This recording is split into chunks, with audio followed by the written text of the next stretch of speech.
Hello everyone, I am Saloni, a Vastu consultant and date of birth analyst at Magnets, the House of Consultants by Bharat single.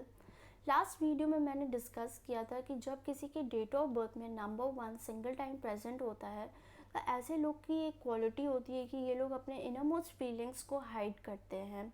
इसके क्या benefits उनको मिलते हैं, क्या drawbacks इनको face करने को मिल सकते हैं और ऐसा उनके अंदर नेचर क्यों डेवलप करता है कि ये अपने फीलिंग्स को हाइड करते हैं लोगों से। तो अगर आपने उस वीडियो को नहीं चेक इन किया है, नहीं देखा है, तो आप उस वीडियोस को देख सकते हैं सो दैट आपको नंबर 1 के बारे में और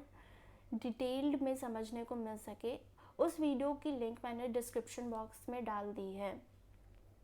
आज का वीडियो भी मेरा नंबर 1 के ऊपर ही होगा, बट ये एक डिफरेंट ट्रेड के ऊपर होगा। मींस जिन लोगों के डेट ऑफ बर्थ में नंबर 1 सिंगल टाइम प्रेजेंट होता है डायरेक्टली, नॉट इनडायरेक्टली। आपको कोई भी नंबर इनडायरेक्ट वे में नहीं फिल करना है, कोई ड्राइवर कंडक्टर नंबर नहीं फिल करना, कुआं नंबर, ये सब नंबर्स आपको नहीं फिल करने हैं।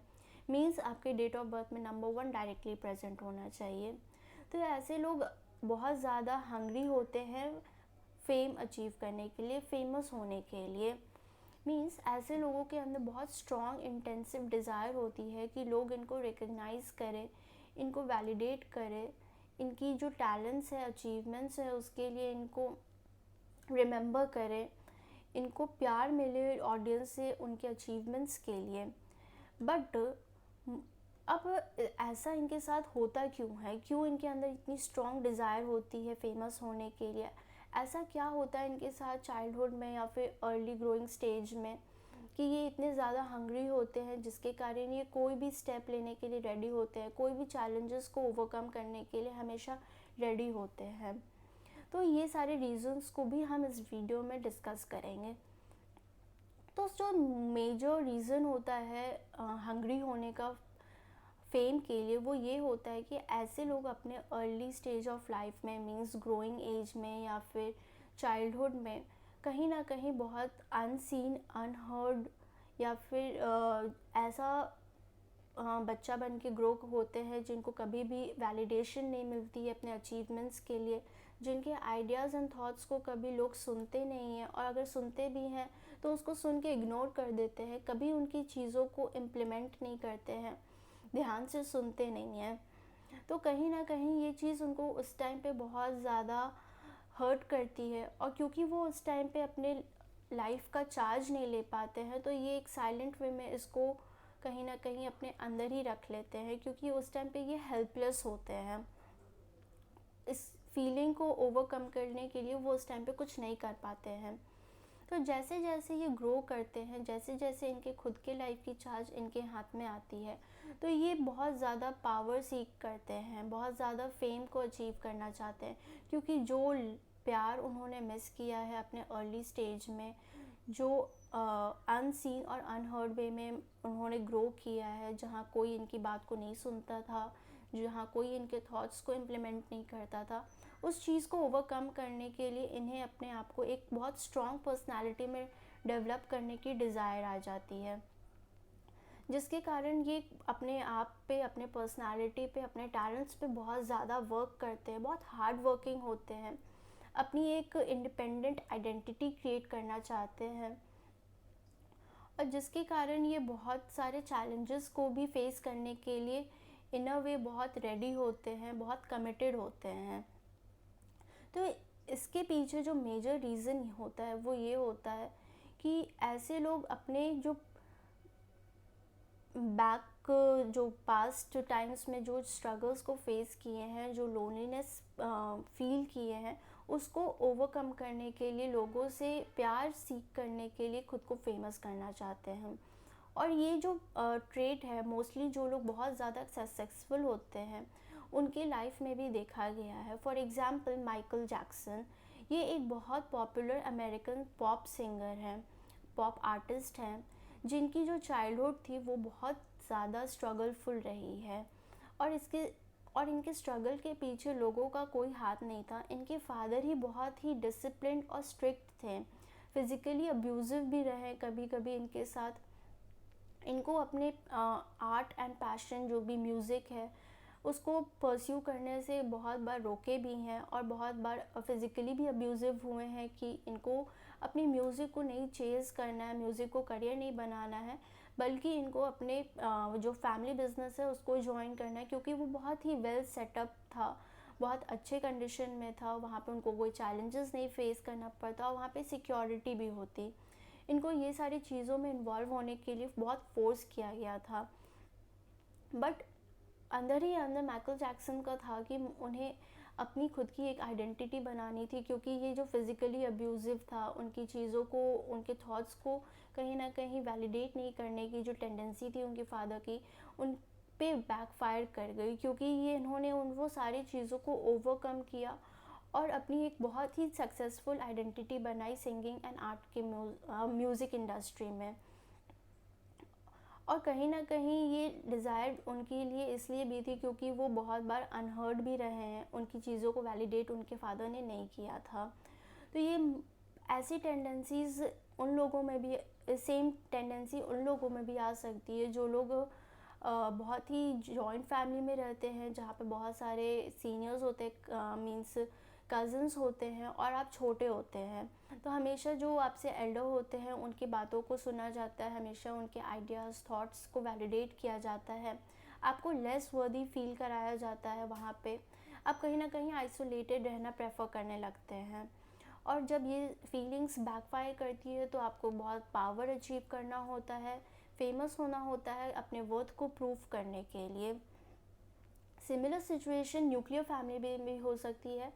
जब पेरेंट्स या फिर एल्डर जो भी होते हैं, एल्डर सिबलिंग्स होते हैं, यंगर सिबलिंग्स के थॉट्स को वैलिडेट नहीं करते हैं। तो बहुत मोस्ट इम्पॉर्टेंट जो चीज़ यहाँ से हमको समझने को मिल रही है कि ये फीलिंग्स तभी मतलब जनरेट होती हैं, तभी बिल्टअप होना स्टार्ट करती है जब आप चाइल्डहुड फेज़ में होते हैं, जब आपके पास अपने लाइफ की कंट्रोल नहीं होती है और आप हेल्पलेस होते हैं। और जैसे जैसे आपके पास अपने लाइफ की कंट्रोल आती है, आप उस पावर को अचीव करने के लिए अनलिमिटेड वेज फाइंड आउट करना शुरू कर देते हैं। जो सेकंड रीज़न हो सकता है, ये भी हो सकता है कि लोगों को नर्चर किया जाता है सोसाइटल वे में, कि आपको अगर सक्सेसफुल होना है तो आपकी एक आइडेंटिटी होनी चाहिए। लोग लोग आपको आपके काम के लिए जानेंगे, तभी आप सक्सेसफुल होंगे। जब तक आपकी ऑडियंस आपको नहीं जान रही है कि आप क्या कर रहे हैं, तब तक आप सक्सेसफुल नहीं हैं। और जो कि एक बहुत गलत टेंडेंसीज़ भी होती है। कहीं ना कहीं ऐसे वे में आपको ज़बरदस्ती प्रेशराइज़ किया जाता है कि आपको एक सोशल इमेज क्रिएट करनी ही करनी है टू बी सक्सेसफुल, क्योंकि बहुत सारे लोग काम कर रहे होते हैं बट कभी ना कभी उनको अपने काम के लिए वैलिडेट नहीं किया जाता है पब्लिकली। तो ये चीज़ कहीं ना कहीं सोसाइटी में लोगों को समझ में नहीं आती है कि ठीक है, ये भी वर्दी है, क्योंकि उनकी माइंड सेट होती है कि जब तक उसको एक सोशल वैलिडेशन नहीं मिलता तब तक वो अनसक्सेसफुल हैं। नेक्स्ट जो रीज़न हो सकता है इस फीलिंग को जनरेट करने के लिए, वो ये भी हो सकता है कि कहीं ना कहीं लोग अपनी एक ऑटोनॉमी क्रिएट करना चाहते हैं, लोगों पे एक इम्पैक्ट छोड़ना चाहते हैं, कि वो बहुत ही मतलब एक चेंज लाना चाहते हैं सोसाइटी में। तो उसके लिए उनको फील होता है कि मुझे पहले पावरफुल होना पड़ेगा, अपनी एक आइडेंटिटी फेमस होना पड़ेगा, तभी हम कुछ चेंजेस ला सकते हैं सोसाइटी में। फॉर एग्ज़ाम्पल, आप बहुत ही फेमस एक्ट्रेस हैं कंगना रनौत, उनको भी देख सकते हैं। वो पहले अब फिल्म इंडस्ट्री में थी, वो वहाँ पे बहुत सक्सेसफुल हुई, वहाँ पे अपनी बहुत स्ट्रॉन्ग इमेज बनाई, बट अब उनको जब सोसाइटी में कुछ चेंजेस चाहिए तो उन्होंने पॉलिटिक्स भी ज्वाइन किया, सो दैट वो लोगों पे एक कंट्रोल कर सके, उनके जो माइंडसेट्स हैं उनको चेंज कर सके, सोसाइटी को एक डिफरेंट वे में इनोवेट कर सकें। और जो लोग बहुत ज़्यादा पुअर बैकग्राउंड से बिलोंग करते हैं, उनके अंदर भी ये फीलिंग आती है, क्योंकि वो अपने जो लाइफस्टाइल है उससे एस्केप करना चाहते हैं, उसको ओवरकम करना चाहते हैं, अपग्रेड करना चाहते हैं, अपने जो चैलेंजेस हैं उसको ख़त्म करना चाहते हैं। तो उनको लगता है कि जब वो फेमस होंगे तो उनके पास इमेंस अपॉर्चुनिटीज़ होंगी, लोग उनको स्पॉन्सरशिप करेंगे, लोग उनके लिए मतलब काम लेके आएंगे, जिसके कारण उनकी जो फाइनेंशियल प्रॉब्लम्स है वो सॉल्व हो सकती हैं। तो ऐसी बहुत सारी सिचुएशंस होते हैं, रीजंस होते हैं जो कि आपके अंदर एक स्ट्रॉन्ग इंटेंस डिज़ायर क्रिएट कर सकते हैं फेमस होने के लिए। तो कई बार ये जो इंटेंसिटी होती है बहुत स्ट्रॉन्ग हो जाती है और लोग गलत वे में भी लीड करने लग जाते हैं खुद को पावरफुल या फिर फेमस शो करने के लिए, जो कि एक गलत टेंडेंसीज़ होती है, उसको अवॉइड करना चाहिए, क्योंकि ये आपको कहीं ना कहीं एक डिफेमेशन भी दे सकती है साथ में। ऐसे बहुत सारे लोग होते हैं जो पावरफुल बनने के लिए गलत चीज़ में इन्वॉल्व होते हैं और फिर वो जो फेम उनको मिलती है वो नेगेटिव वे में मिलती है। ऐसे बहुत सारे आप गुंडे को देख सकते हैं जो टीवीज़ में बहुत बार आपने सुना होगा। तो कहीं ना कहीं वो लोग भी फेमस हैं, बट वो एक नेगेटिव वे में हैं, जो कि उनके लिए एक बहुत मेजर एरिया ओपन कर देते हैं चैलेंजेस का, जो कि एक बहुत नेगेटिव वे में होता है और जिससे कहीं ना कहीं बाहर निकलना भी बहुत मुश्किल होता है। क्योंकि जब आप एक बार बदनाम होते हैं, एक बार आपकी डिफेमेशन होती है, तो उस इमेज को कवर अप करना बहुत मुश्किल होता है। तो ऐसे और पॉइंट्स एंड और रीजंस के लिए हम जुड़ते रहेंगे थ्रू यूट्यूब वीडियोस, जहां मैं आपके पास डिफरेंट नंबर्स के डिफरेंट एट्रीब्यूट्स को एक्सप्लेन करूँगी। So I hope you like this video, और ऐसे और वीडियोस के लिए आप इस चैनल को फॉलो करें, सब्सक्राइब करें और लाइक करें।